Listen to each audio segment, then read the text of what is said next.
Good morning, everyone. We welcome you to our Sunday morning roundtable discussion on this beautiful May day in New Jersey. And our topic today is mortals and immortals, and we are so glad you could join us. We are recording from the Plainfield Christian Science Church, Independent, Plainfield, New Jersey, in the United States of America. And we welcome you all. And we will start with our morning prayer.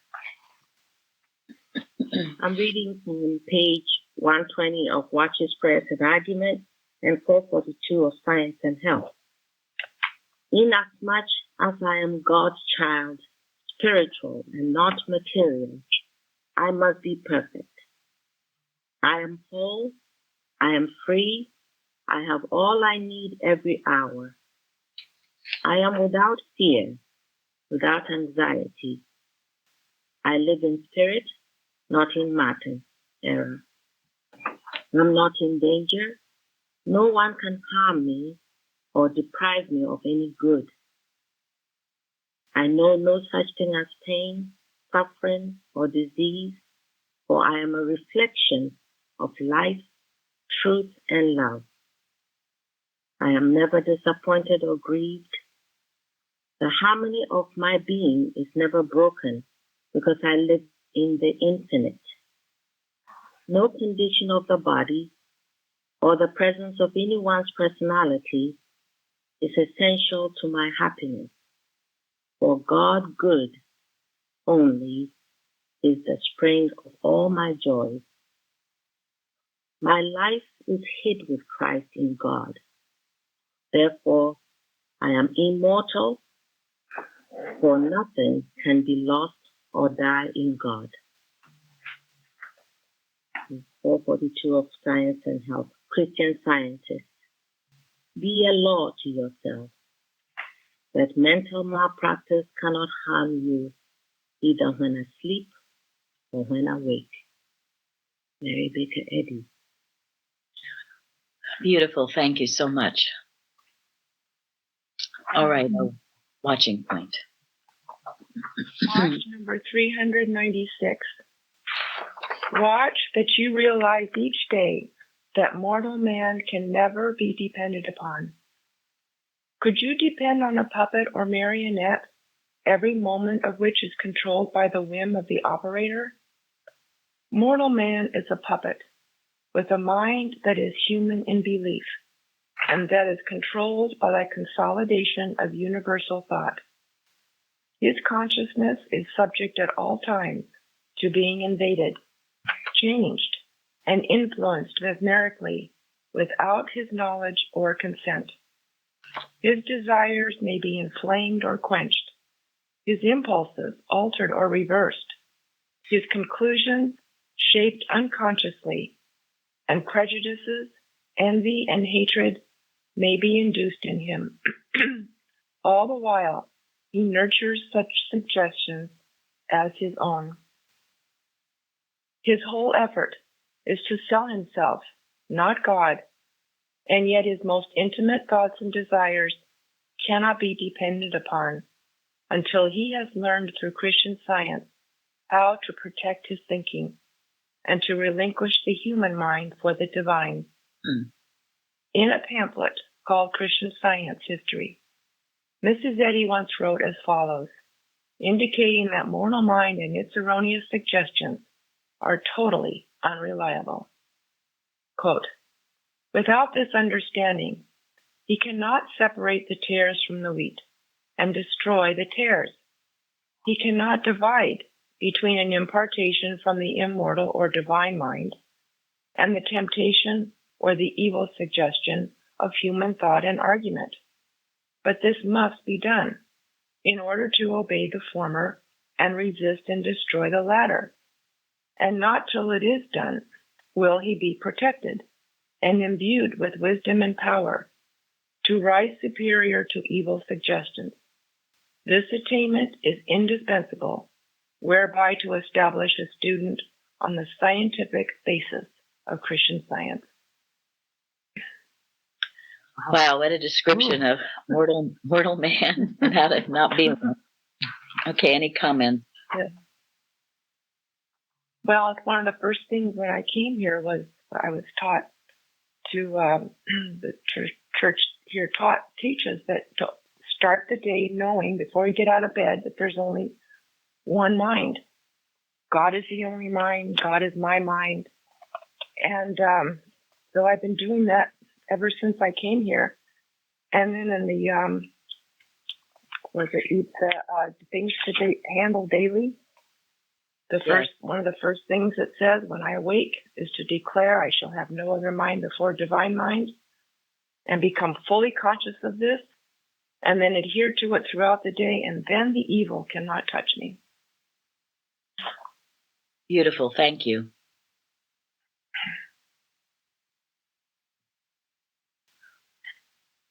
I know somewhere too, I read where Mrs. Eddy said this, that, God is my mind, the only mind, and all my moments are His.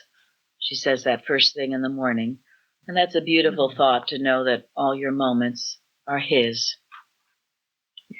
And Go ahead. I don't know where I read it, but I include, and this mind cannot drift into evil. Yes, that's in both works. Yes. Yeah. Mm-hmm. Yeah. Mrs. Eddy, yes, thank you. And it cannot. But it's so helpful in this watching point, saying you have to have this understanding or you can't separate the tares from the wheat and destroy the tares. And that people who don't have this understanding or go around with prejudices, envy, hatred, and they don't even know they're doing it. See, Adam man.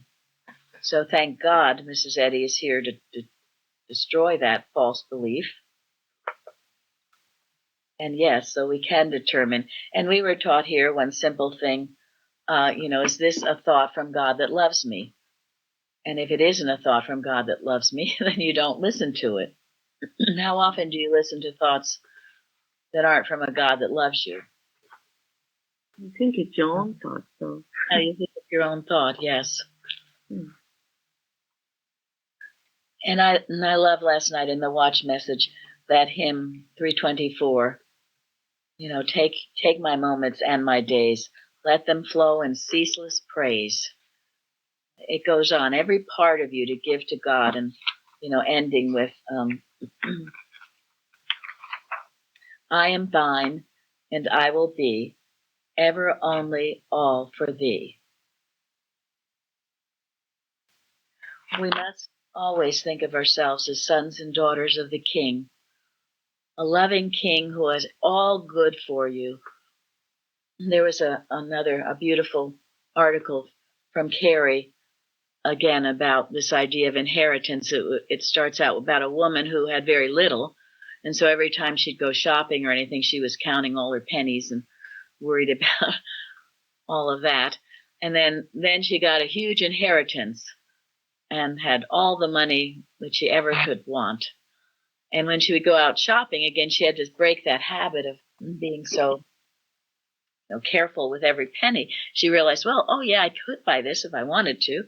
And it's like, to us who have this huge inheritance of God, freedom from sin, disease, and death.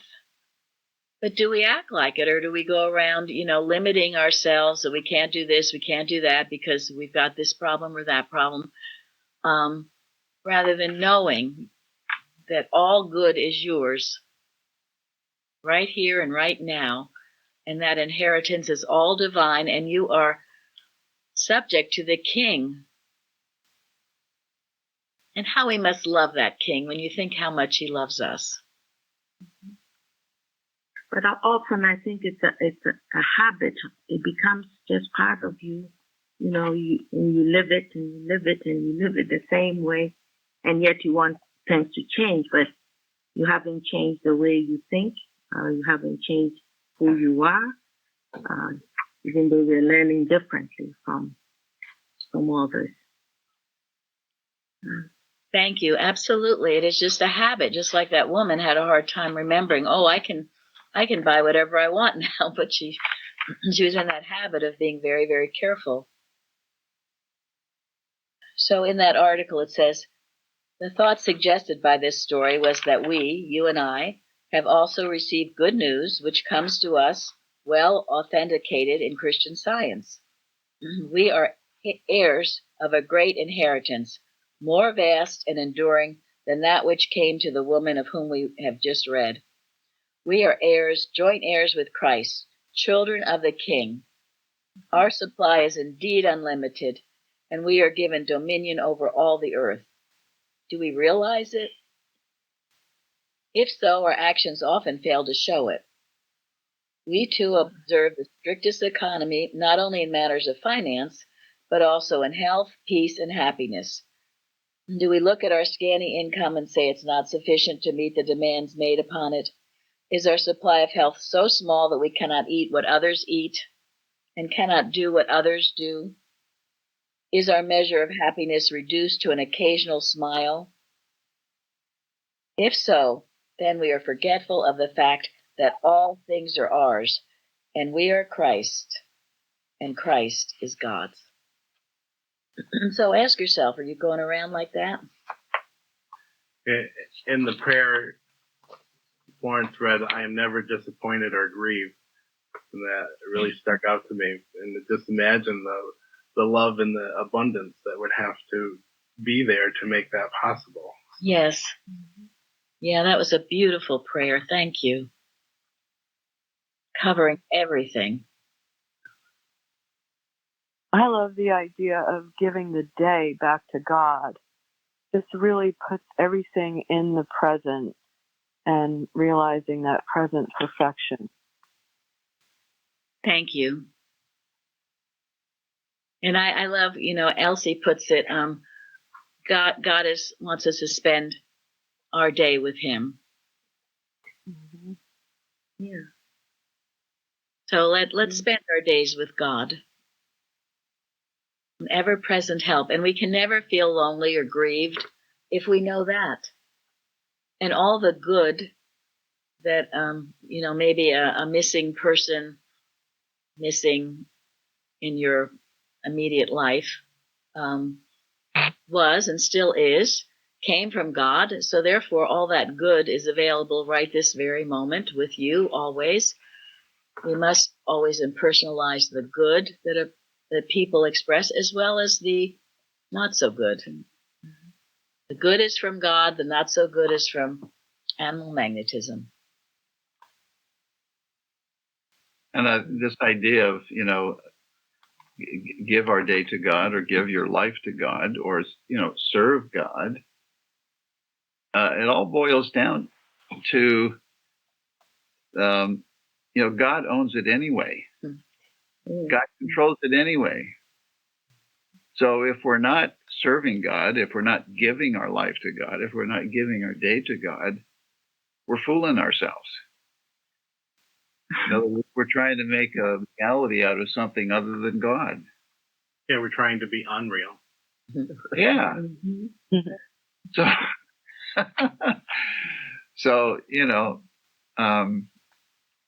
it's a matter of just not fooling ourselves to thinking that there's something other than God, because it's all God's anyway.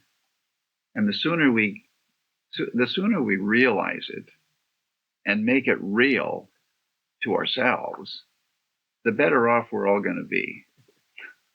Yeah. I mean, I am all. It's a law. I think about it and I'm like, oh my goodness. Yeah, it's a fact. So don't ignore the facts.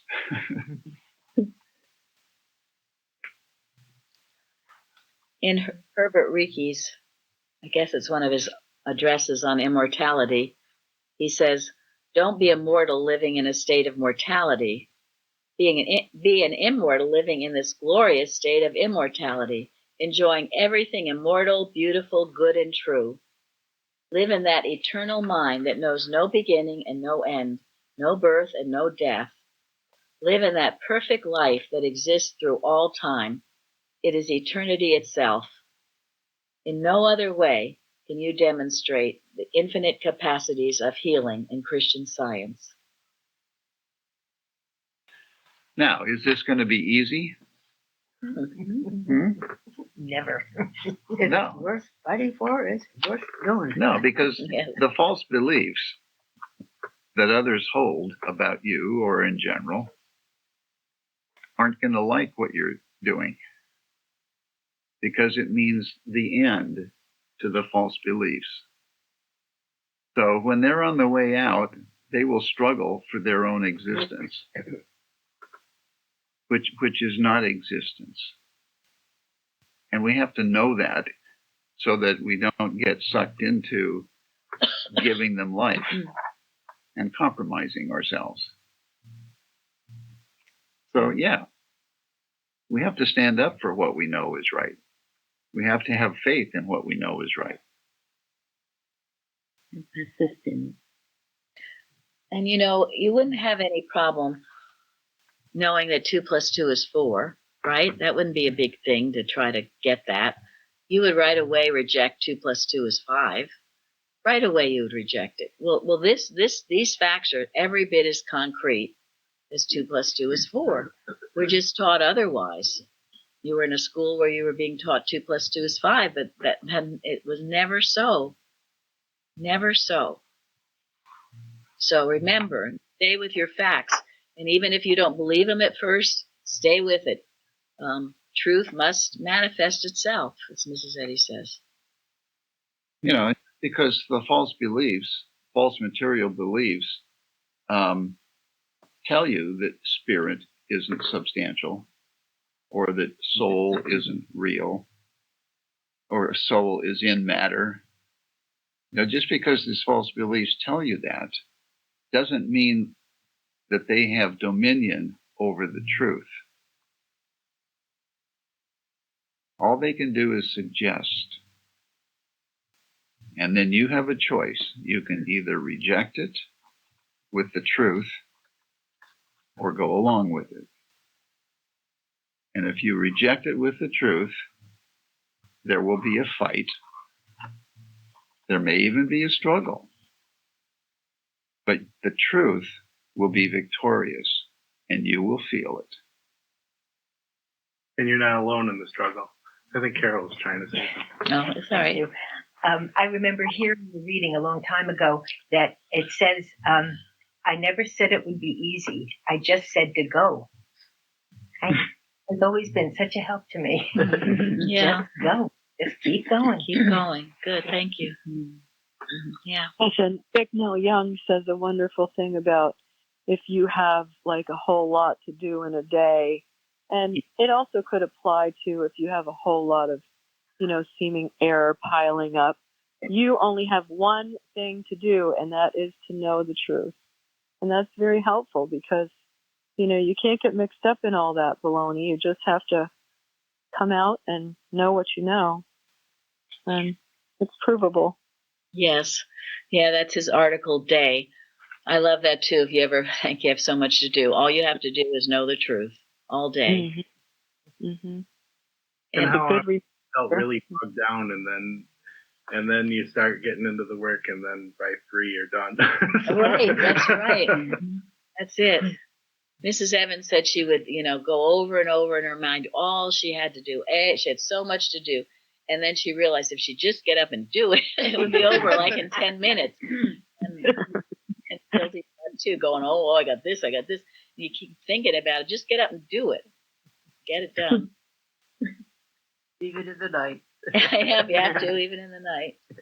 And I love this. I've been working with this a lot. And this is Mrs. Eddy's evening prayer. And part of it says, and think about this, pray it before you go to bed. Pray it in the morning, laying aside every fear. Put yourself entirely in his charge. Quiet yourself with the thought that he who has all power will protect you, give you health, and all you need in abundance. And know whether sleeping or waking, you are safe because your life is hid with Christ in God. And it goes on, but I love that. You put your entire being in his charge. And then quiet yourself. Stop all this foofing around. And He who has all power. I mean, that's, again, how wonderful. All power. There's nothing that can come against God. And he will give you, he'll protect you, give you all health and everything you need in abundance. This is the King that we serve and give our lives to. And why not? So, Jeremy, you want to read the golden text? Romans. For as many as are led by the Spirit of God, they are the sons of God. Thank you. So there we are again, sons and daughters. And then this prayer, Colossians 1, that I've given many times, but to those who haven't heard it, I heard it was a preacher once a long time ago talk about this, Colossians 1, and how it is a perfect and complete and impersonal prayer, certainly for your children or for anyone, because, you sit there thinking, oh gosh, I want my son to get good grades. Oh goodness, my daughter's going out with the wrong guy. Oh my gosh, or my husband is out drinking. I don't know. You can have a list of things that you're worried about and maybe pray specifically about. But this prayer is the one. For this cause also, since the day we heard it, we're not going to cease praying for you. And we desire that you be filled with a knowledge of his will, all wisdom and spiritual understanding. That's a good thought, right? Instead of foofing and fiffing about this and that, pray that whoever this is will have them be filled with the knowledge of God's will, with wisdom and understanding. And then pray that this person, including yourself, might walk worthy of the Lord, unto all pleasing, being fruitful in every good work, and increasing in the knowledge of God. Hey, that's a good prayer, right? That'll work. Mm-hmm. And then this person or persons or whoever will be strengthened with all might, according to his glorious power, unto all patience and long suffering with joyfulness. So pray that this person is strengthened through God. And then give thanks unto the Father, which has made us meet to be partakers of the inheritance of the saints in light. So again, our inheritance from God, and we need to know this for ourselves and for everyone. There's no earthly inheritance, only God, our King. We receive all good from him. Our ancestry is the beautiful, the good, and the pure. It's in the lesson once again. So pray that. I pray it every day. Colossians 1. All right. And then he'll deliver you from the power of darkness. Yes. And translate us into the kingdom of his dear Son. This word translate is used a few times. And Mrs. Eddy talks about translating. And I think it's important to understand what that means. It means when you look at material things, don't give them power, but rather ask God, what is the spiritual import of this? And if you have the Spirit of God in your consciousness, you will not be impressed by material appearances, either good or bad. And you will, by keeping your thought, your consciousness in the Spirit of God,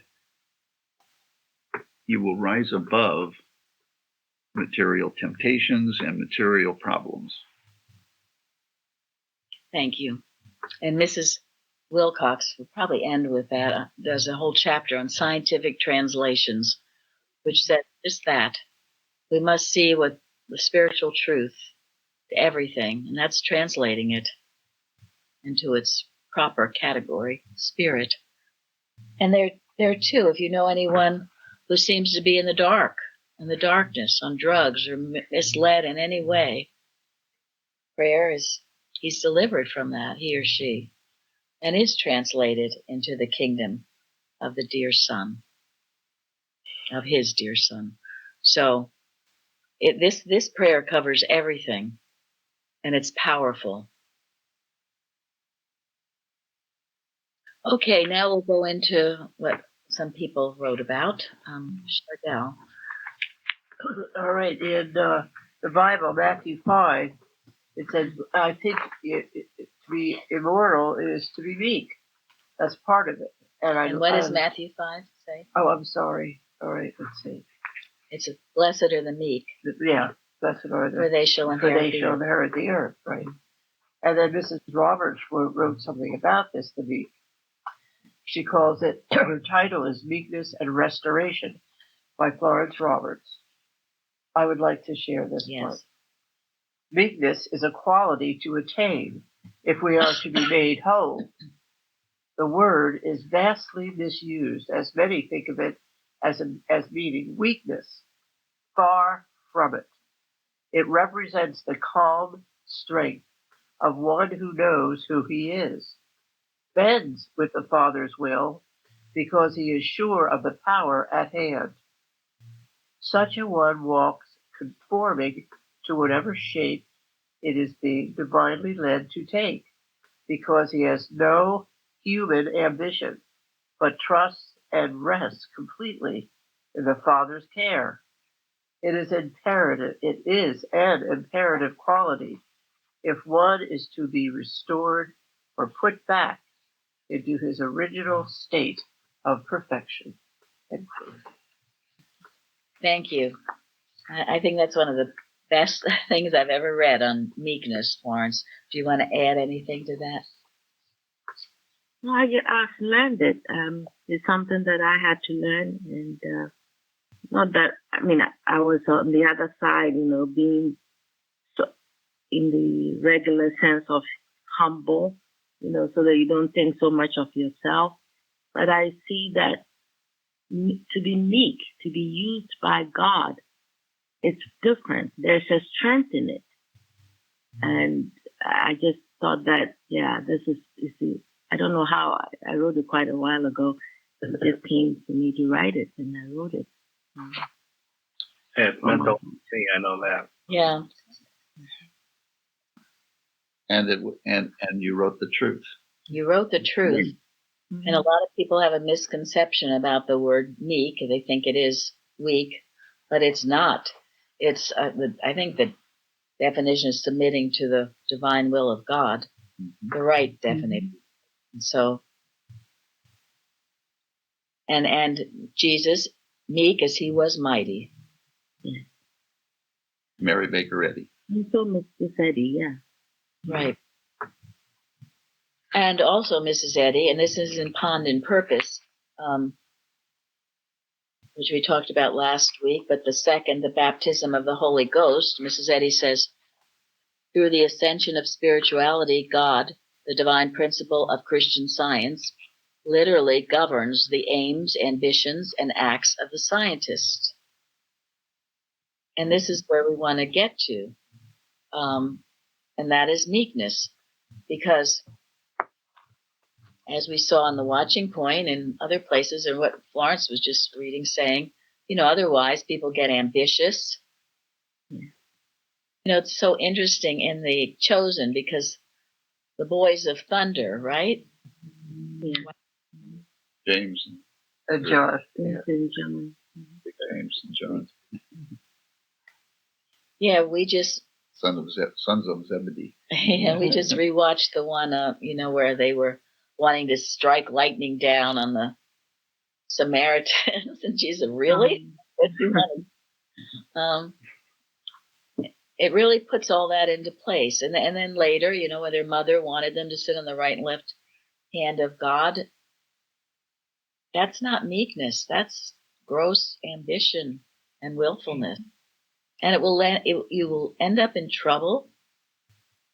Again, as our watching point said, whether you know it or not, you better separate the tares from the wheat. And those are the tares. And I think it's clear after being here a while, if you were suddenly thrown into a position you haven't earned, it would not go well at all. No, we should not be careful what you wish for. Yes. Certainly, Boston, after Mrs. Eddy passed, they found themselves in the position they didn't earn, and they ruined everything. Thank you. And then they disobeyed Daniel. And I think Bad idea. it was a power struggle for some of them anyway. Ambition, greed for some of them, the malicious. Some of them were ignorant and just got wrapped up in it. All right. Lenny, do you have what you wrote to me? I do. Go ahead. Thank you. So after this week and my testimony on feeling pressure and things at work, I was still working with that idea, and I was reading the passage about be not conformed to this world, but be transformed by the renewing of your mind. And that really spoke to me. So I looked formed, made to resemble, reduced to a likeness of, made agreeable to, or suited. And that really seemed to me like that fit with this idea of pressure, because pressure tries to conform us. It tries to move us or, fit us into something that maybe isn't of God, or usually isn't of God. In my case, like a schedule that isn't God's or a belief that isn't from God. And instead of lifting us up, it pushes us down. And then converse to that is transform or transformed, which means the spiritual definition in Webster's 1828 is to change the natural disposition and temper of man from a state of enmity to God and his law into the image of God, or into a disposition and temper conformed to the will of God. So I love the two, those two words and the two different meanings. And it definitely has helped me with this idea of pressure. That is so helpful. Thank you. The difference, conforming, we're just going along, not standing up to anything, okay, never saying no, to the transformation, the image of God, temper conform to the will of God. And you have to be meek to do so. You do. Totally. You do. And as I've mentioned again many times, what was the only time Mrs. Eddy mentioned pressure? In the textbook. Come out from the material world and be separate. Yes, come out from the material world and be separate. And you have to be willing to stand up for what God's telling you to do, to say no, not be a people pleaser, but do what you need to do. And if you do that, you will not come under this other sense of pressure. I think it's quite a temptation when you feel like, oh, but I have to do this. I have to do this first. But always, if we remember God first and we really make God first, things are different. This is what I found. Yes, absolutely. Yeah, I mean, the beginning of that sentence in the textbook is important. It says Christian scientists are under the constant pressure of the apostolic command. In other words, if we're under the constant pressure of God's command, we can't feel any other pressure. We won't be able to. It'll be impossible. But the challenge is to stay under the constant pressure of God's command. Thank you.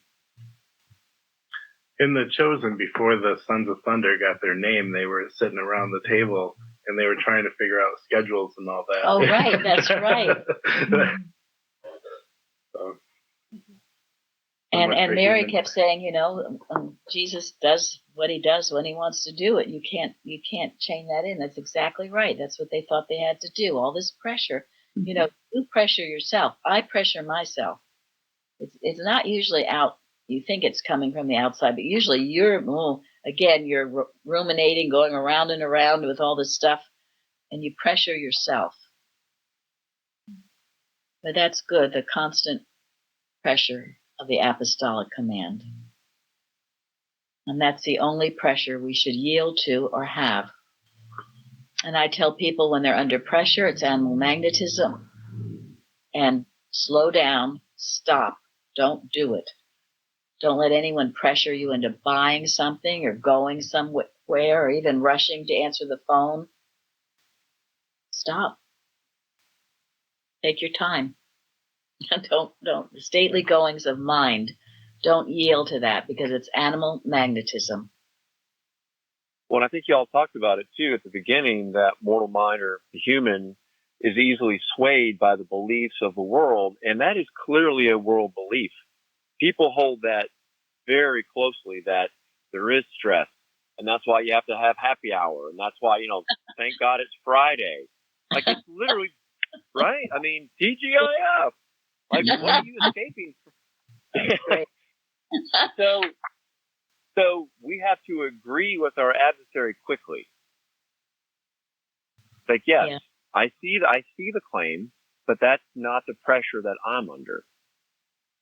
So you acknowledge it, but that it has no power over you, and that's the first step to breaking that false power that the world would try to exert over you. And if you're not claiming that, it's probably happening. What do they say? It's a world belief. You have to handle it. Yes, you do.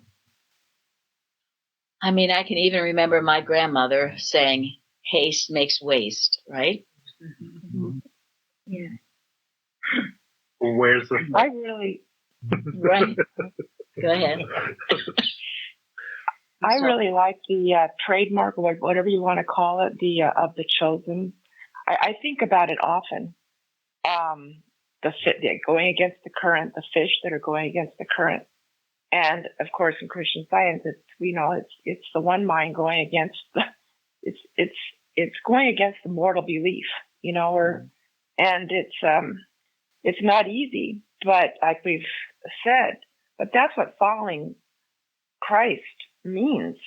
We're going to go against the current of mortal belief. Yes. So we've signed up for it. That's what we've chosen to do. But that's a good thing.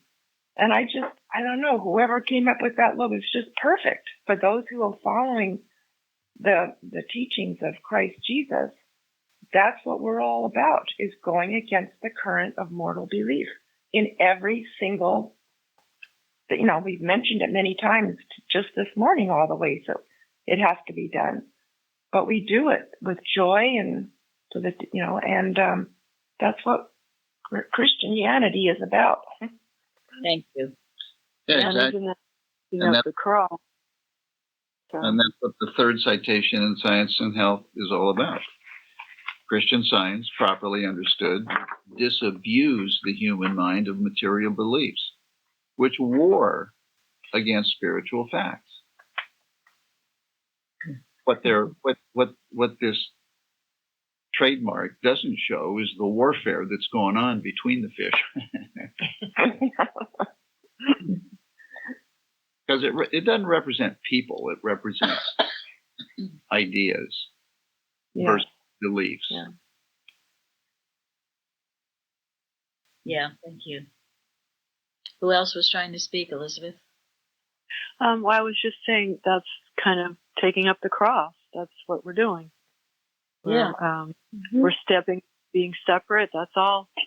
Taking up the cross, right? Yes. And it's a joyous thing. We have to remember that. Yes. Yeah, and some people won't like it, especially when you're first starting out and they're used to telling you and you'll do whatever they tell you to do, and then suddenly you're not. They might not like it at first, but as Mrs. Eddy says, they will respect you, and eventually they'll get it. It's something you have to do, and you have to start wherever you are. And if you haven't done it, you have to start today, if you want to. And if you don't, you'll just be dragged along, Mrs. Evans would say, the swirling currents of mortal mind. It's not a good place to be. finally you have to say, save, Lord, or I perish. So, all right, Nancy. Yes, about Matthew 18, becoming little children. Except you be converted and become as little children, you shall not enter into the kingdom of heaven. Whosoever therefore shall humble himself as this little child, the same is greatest in the kingdom of heaven. And I liked in Webster 1828, converted, turned or be changed, to change the heart and the moral character. And I looked up humble. I liked to make meek and submissive to the divine will. And in Benson's commentary on Bible Hub, except ye be converted, turn from worldly and carnal views and desires, and become like little children, free from pride, covetousness, and ambition, and resemble them in humility, sincerity, docility, and disengagement of affection from the things of the present life, which excite the ambition of grown men, ye shall be so far from becoming the greatest in the kingdom that ye shall not so much as enter into it. The first step toward entering into the kingdom of grace is to become as little children, lowly in heart, knowing ourselves, utterly ignorant and helpless, and hanging wholly on our Father who is in heaven for a supply for all of our wants. Expect to be turned from darkness to light and from the power of Satan to God. Except we be entirely inwardly changed and renewed in the image of God, we cannot enter in the kingdom of glory. Thus must every man be converted in this life, or he can never enter into eternal life.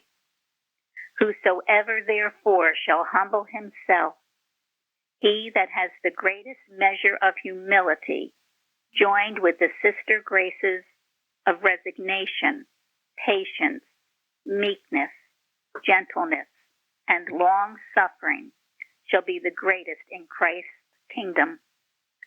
Whosoever rests satisfied with the place, the station, and office which God assigns him, whatever it may be, and meekly receives all the divine instructions and complies with them, even though contrary to his own inclinations, and prefers others in honor to himself, such a person is really great in the kingdom of heaven or of God. And it reminded me so much of the evening prayer, which my practitioner recently gave me, to just turn yourself entirely into God's care. That's how you become a child, just humble and meek. Thank you. Yes. Yes. And remember, too, I always have to say this, although I talk about God, a king, or he's not a person. We all know that. He's a spirit. But sometimes these things just help in maybe your understanding for it at the time. And I always think of Jesus always calling him Father. Very rarely did he say God or Lord. It was always Father. He had that close relationship to him as Father. Mrs. Eddy has expanded that to Father, Mother, God. So whatever brings him close to you, he's certainly individual consciousness. Yes, that's how close he is. And we are at one with him. Thank you, Nancy. There's another article that talks about how Mrs. Eddy would say mother love a lot. Oh, yes, that she referred to God almost always as mother love. And, she was very, very close to her own mother. So that's how she liked to think of it. Him, her, it, whatever. And in thinking of little children, I just remember watching, if you ever watched a little child learn to walk and they get up and what happens? They fall down. Then they get up and they fall down. And they get up and they fall down. Now, do they ever, when they fall down, say, "Oh no, this is terrible. Oh my gosh. Oh, I'm so embarrassed. I'm falling down. I'll never do this. I can't get it. It's just awful. Oh dear me." I guess I'm And not. sometimes they laugh instead. Yeah, Laugh. say that. Or that I'm not worthy to walk. You know? They have the resignation that Nancy just talked about. Yes. And so must we be. You know, if you're going to ever do anything, yeah, you'll make mistakes, you'll fall down, and get back right up and start over again, doing it again, meekly laughing at it, no problems. Like my son used to do. He'd jump back up. I'm okay. Yeah, they say, I'm okay. Yeah. Lincoln, one of his quotes was, "If first you don't succeed, try again." So, I mean, he was so humble too. I'm sure. I guess he had a reverent relationship with God. Oh, he sure did. Well, and Yes, as thank Florence's article points out, true humility, true meekness recognizes the strength that God is and knows that that's all the strength that there is. Without that strength, we don't have strength or intelligence or wisdom or anything else good. You think you have, but you don't. And it's sobering, you know, to think you will not get into the kingdom of God unless you have this quality of childlikeness. So, Linda, you can read what Mrs. Eddy wrote from Miscellaneous Writings. Okay. Quote, "Beloved children, the world has need of you, and more as children than as men and women. It needs your innocence, unselfishness, faithful affection, uncontaminated lives. You need also to watch and pray that you preserve these virtues unstained and lose them not through contact with the world. What grander ambition is there than to maintain in yourselves what Jesus loved, and to know that your example, more than words, makes morals for mankind?" End quote. Thank you. And that was exclamation. Morals for mankind, exclamation. Thank you. It's very beautiful and important. And that's how we stay young too, right? Yeah. And you can see that. I'm grateful in The Chosen. There was a whole episode 3, about him with the children, and how much he loved them, and showed a beautiful example of that love. And also Louise sent me an article, As a Little Child by Ella Hogue, which is also good. I think we might have it on our website.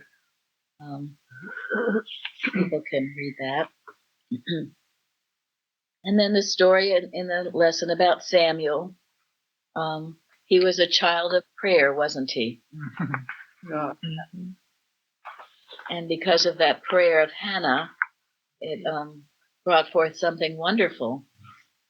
And his receptivity to the truth, you know, he was able to hear God's voice calling him, as Mrs. Eddy was too. Yeah. In a time when there wasn't anybody listening or hearing, too. Thank you.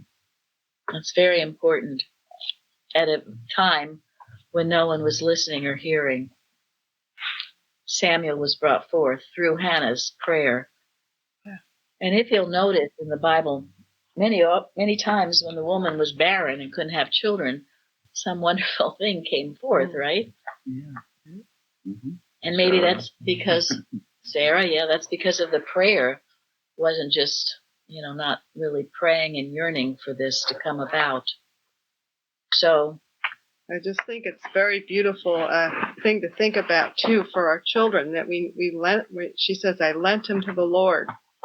And that's why Sunday school is so important, teaching them the Bible and just giving them this truth. There's nothing else. They should have nothing else but that. Yes.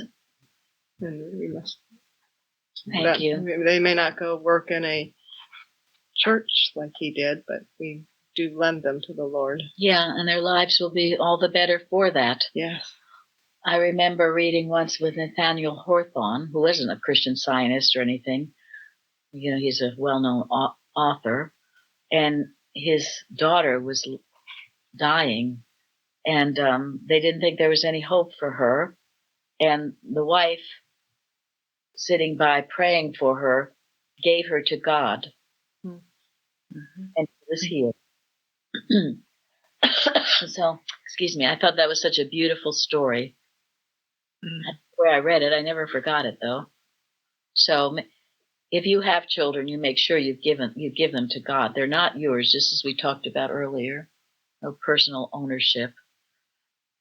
And your husband or anybody, give them to God, and they will come back to you, and they will do great things. But when you're trying to control and tell them what to do all the time and worried about them all the time, then they're not free to be who God made them to be.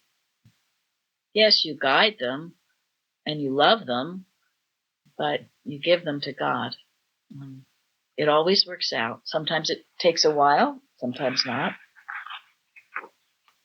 So, in this really, it's a very good article by Effie Mason about Samuel, given to me by Carrie. She talks about Eli. The high priest Eli was the highest idea of God recognizable to the Hebrews, but his light wanes. Samuel symbolizes the growth of a higher spiritual consciousness that was to come out of this state of darkness. And that's what Linda was saying. And we can know that too. Whoever God needs to carry forth his plan can be brought forth at the right time, and it will be. So, all right, so let's see. The bell has rung, and I don't know what to close on. I have so many good things. Excuse me. Well, I guess it'll be this one. Thank you. This is from an article entitled Stretch Forth Thine Hand by Bertie M. Smith from a 1929 Sentinel. Quote, to receive even a material gift, one must necessarily reach out for it. And if the gift is truly desired, the one reaching out for it will make sure that the outstretched hand is empty, in order the more readily to receive the gift. If the hand is already filled, one cannot receive a gift, even if one desires it. Mrs. Eddy tells us in Science and Health, with Key to the Scriptures, page 130, that we cannot add to the contents of a vessel already full. All Christian scientists have, at some time, reached out mentally for healing. Sometimes the healing has been received instantaneously, and sometimes a longer period of time has been required. The fact remains, however, that truth has always been ready for us, waiting to be received whenever we are ready to receive it, through surrendering that which is false. When, emptied of wrong thinking, we reach out for healing, the ever-present truth will enter and immediately accomplish the healing. But if, while seeking truth, we retain in consciousness thoughts of jealousy, hatred, rivalry, selfishness, pride, personal attachment, and partiality, truth cannot enter, since the vessel is already full. In such a case, the first step is to prepare a place for the truth, and this is accomplished by casting out the errors which are darkening our mentality. Truth enters thought as error is cast out. If at first we succeed in eliminating only one erroneous thought, consciousness is to that extent prepared to receive the truth, and the result is shown in an improved physical condition. This encourages us to put forth greater effort to cast out other errors of belief, in order that we may enjoy more of health and harmony. And when, finally, all wrong thinking is replaced by right thinking, we shall find the healing which we have stretched forth our hand to receive. End quote. Thank you all for joining us today. Yes, thank you. Thank you.